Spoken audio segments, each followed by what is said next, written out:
Menurut gue ini bukan rebranding lagi ya, ini jatuhnya udah nyolong, penipuan. Karena ada brand usaha ditutup sama usaha kamu sendiri gitu.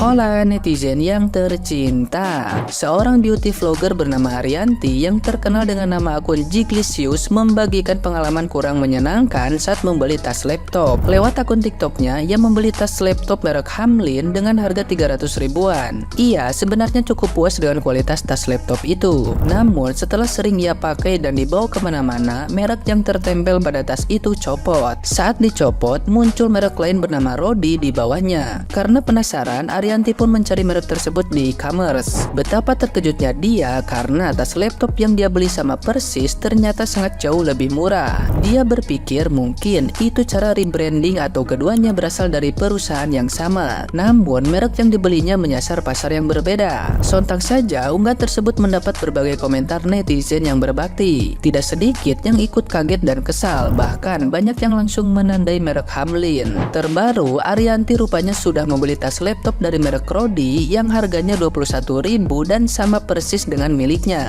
Ternyata setelah di-unboxing tidak ada perbedaan dari kedua tas itu, baik dari segi kualitas jahitan maupun bahan.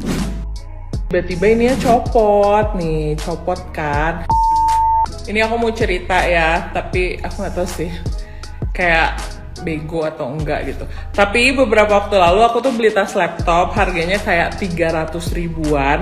Nih kalian bisa lihat harganya tuh lagi diskon, jadi kayak 279.000. Pas aku beli lagi nggak diskon, jadi aku beli 300 ribuan. Ini produknya, dan saat aku beli produknya nggak ada komplainan sama sekali. Ini biasanya aku taruh untuk MacBook aku. Pas produknya datang aku nggak ada masalah sih, malah aku suka karena ini tuh kayak tebel bahannya, jahitannya juga cukup rapih. Ada kayak mereknya di sini kan. Nah, tapi karena ini tuh memang selalu aku bawa kemana-mana, karena laptop aku juga selalu aku bawa kan, kadang aku masukin tas. Tiba-tiba ini ya copot nih, copot kan. Terus pada saat si lemnya udah copot, ya udahlah, aku pikir aku copot aja nggak apa-apa. Toh secara fungsional ini masih bagus banget juga. Taunya pas dibuka, cam-cam, muncul merek lain dong. Ini aku nggak tahu sih bagaimana ceritanya. Lalu karena aku kepo, aku nyari dong si brand ini ya. Karena yang aku beli kan brand ini. Nah aku kepo, ini kalian bisa lihat ya, ada bekas lemnya. Lalu aku googling lah ya si merek yang di atas ini. Terus aku cari di e-commerce dan harganya tuh segini. Kalian bisa lihat harganya segini, 17.000 sampai 21.000. Pas aku cek sih produk yang hampir sama itu 21.000. Nih kalian hafalin bentuk produknya. Si kulitnya di sini mereknya. Like sama tuh. Ya aku nggak ngerti sih ini rebranding atau misalnya memang si brand yang satu itu membeli produk ini lalu ditambahin merek, atau memang yang punyanya sama supaya mereka bisa dapat pangsa pasar yang berbeda. Cuman mengingat ini kualitasnya bagus, daripada beli brand yang tadi ada stikernya, aku tandain aja brand ini, nanti aku belinya dari brand ini aja. Karena untuk kualitasnya sih menurut aku ini oke banget untuk wadah tas aku. Dan ini kalau aku cari di e-commerce kayak cuman 20 ribuan. Wajar gak sih agak-agak sebel gitu? Nah, gimana nih menurut netizen yang terhormat? Silahkan berkomentar ya. Tentang tas laptop yang merek HM, harganya 300 ribuan, ternyata tuh cuman tempelan mereknya. Harga asli tasnya cuman belasan ribu, terus ditempelin deh tuh sama merek suppliernya, dijualnya 300 ribu. Jadi ada satu konten creator reviewer barang gitu, dia beli tas laptop seharga 300 ribu, dan di tas laptop itu ada mereknya. Alih-alih dijahit malah cuman ditempelin doang tuh sama lem iPhone kali. Makanya lepas sekarang, ketahuan deh kalau itu tuh tas merek lain, bukan merek HM. Dan aslinya itu tas cuma cuman belasan ribu. Di-upload lah ke TikTok sama konten kreator ini nih. Rame dong. Nah terus supplier HM-nya ngontak si konten kreator dengan dalih ada kesalahan di distributornya. Dia akan gantiin selisih harga barangnya tapi minta di take down videonya. Tapi yang aneh, kenapa lu malah ngasih uang? Di mana-mana lu ngasih barang yang benernya gitu, yang emang bener produksi HM ini. Apa jangan-jangan produk dia semua begitu kali tempelan? Terus ya yang namanya netizen gak bisa diem kalau ngeliat ada yang heboh. Dicarilah produk-produk yang dijual sama HM ini, yang ternyata banyak produknya si HM ini mirip sama produk lain. Bahkan kelihatannya kayak barang yang sama gitu. Cuman bedanya si HM ini jual harga ratusan ribu, sedangkan produk lain cuman belasan ribu, bahkan ada yang di bawah 10 ribu. Kok jadi mencurigakan nih, jangan-jangan semua produk dia kayak kasus tas laptop ini nih. Produk-produk orang tempel merek sendiri dijual mahalan. Guys, ada yang lagi rame banget dibahas dan menurut gue ini parah banget buat kalian yang sering banget belanja online. Harus nonton ini sampai habis dan kalian harus hati-hati, waspada, terutama sama brand ini, parah.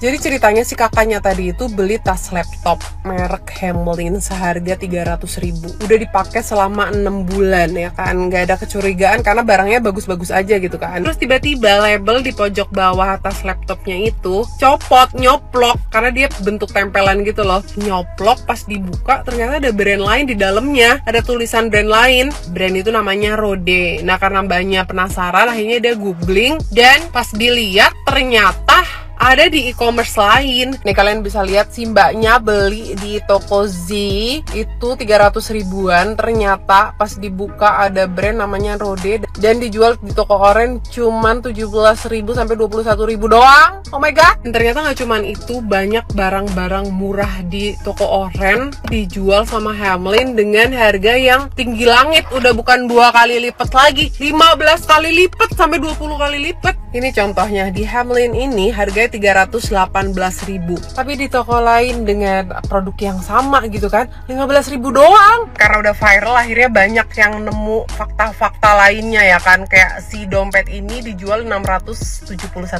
ternyata harganya 8 ribuan doang. Oh my god. Terus kayak topi mancing ini 345.000, ternyata 44.000 doang. Hah. Dan banyak banget produk-produk mereka yang mahal-mahal banget ternyata zonk. Menurut gue ini bukan rebranding lagi ya, ini jatuhnya udah nyolong, penipuan. Karena ada brand usaha ditutup sama usaha kamu sendiri gitu. Jadi cuman kayak nyolong desain ya gak sih? Bener-bener dijual dengan harga yang lebih mahal, parah. Mentang-mentang dia udah punya nama gitu, dia tinggal taruh brand dia sendiri, ditempel di brand orang lain. Konsumen tuh udah percaya sama lo, udah mau bayar mahal untuk beli produknya lo, terus lo seenak jidat nipu konsumen lo sendiri. Oh my god. Dan karena kasus ini viral, tadi aku cek TikToknya udah matiin komen. Ini buat pelajaran kita semua untuk lebih hati-hati kalau mau belanja. Cari scroll yang lebih murah mana gitu kan, jadi nggak tertipu. Dan masa sekelas Zalor ini bisa kecolongan sih? Kan harusnya lebih ketat ya. Ini juga kritik besar buat Zalora sih menurut gue. Dan menurut gue pihak Rode berhak nuntut sih. Ya Allah, barang dagangan dia ditempelin brand lain anjir, emang boleh ya? Enggak kan? Terus dijual dengan berkali-kali lipat. Gimana sih konsepnya? Di TikTok tuh kan lagi rame, Kak Jiglisius tuh kayak merasa tertipu beli barang harganya ratusan ribu, padahal ternyata pas dicek itu tuh barang brand lain yang harga itu cuma sekitar 20 atau 30 ribuan gitu. Tapi dari sini tuh gue sadar bahwa gue bersyukur banget gue adalah tim mending. Kenapa? Jadi waktu anak gue masih kecil banget, gue ngeliat teman-teman gue tuh kayak berlomba-lomba untuk beli baju-baju yang menurut gue a bit pricey ya, kayak Mothercare, Ginger Snap, dan merek-merek lainnya. Gue ngerasa kayak, weh, perkembangan anak kan cepet banget. Akhirnya apa yang gue pilih? Akhirnya gue buka oren, terus gue check out produk-produk ini. Lo lihat baju itu kayak 10.000, 9.000, ya mentok-mentok segitulah. Pokoknya kalau set ada yang kayak 18, 20.000. Terus sekarang gue juga beli deh nih baju-baju 7.500, 8.500, 11.000. Kayak Ya udah, soalnya kan anak tuh cepet banget gede gitu loh. Walaupun suami gue dulu tuh suka marah-marahin gue kayak, lo ngapain sih beli-beli baju kayak gituan? Karena dia ngerasa mana ada barang bagus dengan harga 10.000 atau 7.000-an. Sampai barangnya datang. Mau lihat barangnya, bagus kan? Ini kayaknya satu set deh 10.000 apa 15.000 tuh. Bagus kan? Tuh ketekan gitu. Gak jelek kan? Di sisi lain banyak juga yang suka ngomong kayak gue keterlaluan lo buat anak cari yang murah-murah. Tapi maksud gue, uangnya tuh mendingan gue alihin buat sesuatu yang lebih penting, kayak imunisasinya dia. Imunisasi kan kayak jutaan coy. Jadi kayaknya nggak bijak aja kalau habis uang satu baju tuh harganya 200 atau 300 ribu.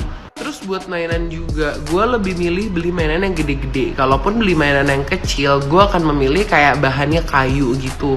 Karena menurut gue lebih awet dibanding bahan plastik. Terus kalaupun kayak beli bahan plastik tuh mainan yang kayak kalau rusak ya udahlah gitu, biar gue kagak naik darah mulu. At the end of story, nggak ada yang salah sama pilihan orang tua yang mau beliin baju mahal, baju murah, mainan mahal, mainan murah. Itu tergantung kemampuan aja. Yang pasti prioritasnya sudah terpenuhi gitu. Hal-hal yang sekunder sih kayak ya selama bisa, selama mampu, dan selama ada uangnya aja lah. Dan jangan membandingkan hidup lo sama hidup orang lain, karena nggak akan pernah puas. Dan buat ibu-ibu, stop insecure gara-gara beliin baju anaknya di Oren ya, dengan harga yang murah. Kalau bagus mah bagus aja ya, gitu, selesai. Saya juga beli yang 10.000